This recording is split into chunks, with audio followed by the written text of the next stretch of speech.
Yo, c'est Vega et bienvenue pour la review de l'épisode 214 de Boruto. Alors c'était un épisode de dingue, c'était énorme. Franchement, l'animé est de plus en plus énorme. L'adaptation du manga se poursuit avec l'explication d'Amado de comment tuer un Otsutsuki et la perte du Kama de Kawaki. Pour résumer, Kawaki perd son Kama car Ishiki Otsutsuki a ressuscité en tant qu'Ishiki Otsutsuki, il s'est ressuscité lui-même. Et du coup, voilà, il est prêt à l'action, il est prêt à tabasser des darons, il est prêt à taper des mères, il est prêt, et ça fait plaisir de voir à quoi ressemble Ishiki, et avec un nouveau dojutsu. Un œil qui est assez spécial. Franchement, j'aime pas trop le design, mais ça reste stylé quand même. C'est stylé, mais j'aime pas trop le design. Je sais pas si vous arrivez à voir le truc. C'est comme, tu trouves quelque chose de classe, qui a du style, mais que t'apprécies pas trop. Tu reconnais que ça a de la gueule, mais tu dis ouais, mais c'est pas ma cam à moi. Voilà, c'est un peu comme ça que je vois un peu le truc. En tout cas, c'était un bon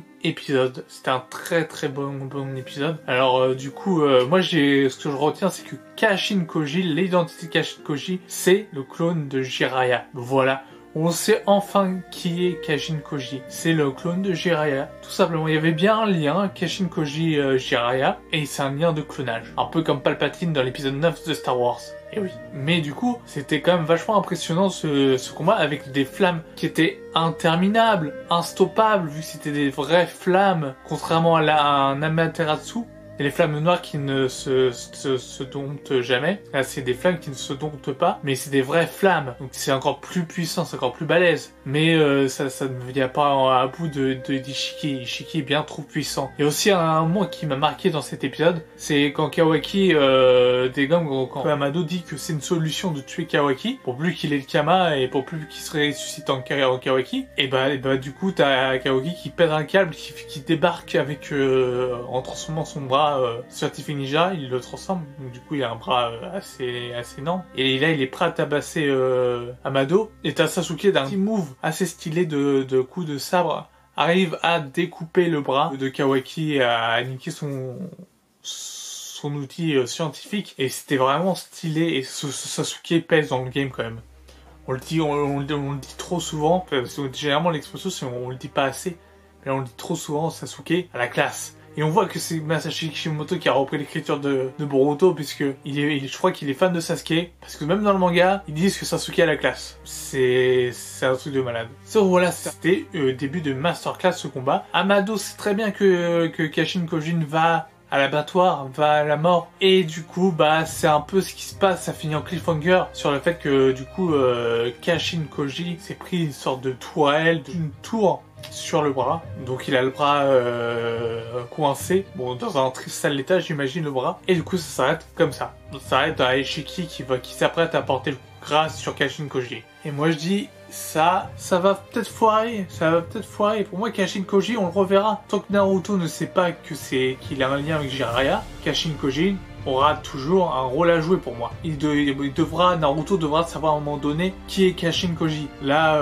du coup, ça a été coupé la transmission grenouille. Enfin, déjà, on m'explique comment ça marche la transmission grenouille. Comment une grenouille peut émettre une transmission télévisuelle, audiovisuelle, sur grand écran. Enfin bref, c'est comme s'il mettait un film, un live. Voilà, c'est un live quoi. C'est directement une grenouille de live. Voilà, c'était comment on peut pour avoir une grenouille de live, c'est un peu particulier, mais bon, voilà, c'est du chipotage, parce que ça reste stylé quand même, mais voilà. Où je veux en venir? Ah oui, il y a aussi la fameuse bombe de Shikadai. Vous savez, Shikadai, personne ne le surveillait dans l'épisode précédent. On a vu juste Inojin et Shosho qui étaient là pour lui parler, etc., pour lui tenir compagnie même s'il était évanoui. Et en fait, ce collier n'est pas un collier explosif. Et oui. C'est-à-dire qu'en fait, depuis le début, c'était un coup de bluff d'Amado. Ils auraient pu dire, allez-y, tuer Shikadai. Il aura fait, bon, bah, je peux pas. C'était un faux collier. Et il a misé sur le fait que Shikamaru était trop intelligent pour parier la vie de son fils. Est-ce que c'est trop intelligent de penser que c'était un coup de bluff? De pas penser plutôt que c'était un coup de bluff? De ce que j'ai compris, c'est comme ça que c'était annoncé, c'est que il pensait pas que c'était un coup de bluff, mais c'est comme ça qu'il est intelligent, en pensant que ce n'était pas un coup de bluff. S'il aurait pensé que c'était un coup de bluff, ça aurait été beaucoup plus intelligent, mais il aurait pas sacrifié quand même la vie de son fils par chance. Ça aurait pas été du Shikamaru tel qu'on le connaît. Il a pris le moins de risques possible. Et Amado en a profité. Amado est très intelligent. Il peut rivaliser sûrement avec Shikamaru en termes d'intelligence. Il a déjà des coups d'avance, etc. Il sait comment ça va se passer. Le combat entre Kashikoji et Ishiki. Il sait comment ça va se dérouler. Il sait que le Kama de Kawaki va disparaître, que Kawaki perd Tsukama. Il sait que du coup,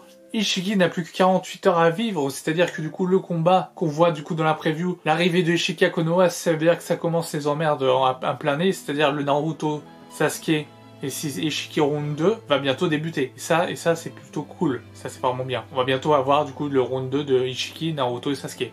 Et comme je dis, j'espère que ça va se faire en plusieurs épisodes. Parce que là, on a eu le blabla d'Amado, etc. sur plusieurs épisodes. J'espère que là, ça va durer sur plusieurs épisodes. Mais ça a l'air d'être les prémices du combat. Je pense que la semaine suivante, ça sera le combat. J'espère que du coup, on aura la conclusion du combat dans 2 semaines. Comme ça, un petit épisode un petit arc de 3 épisodes de combat. Ça me paraît bien. Franchement, ça me paraît plutôt être quelque chose d'assez correct pour pouvoir du coup admirer, voir briller Naruto, Sasuke, Boruto, Kawaki contre du coup le puissant Ishiki Otsutsuki.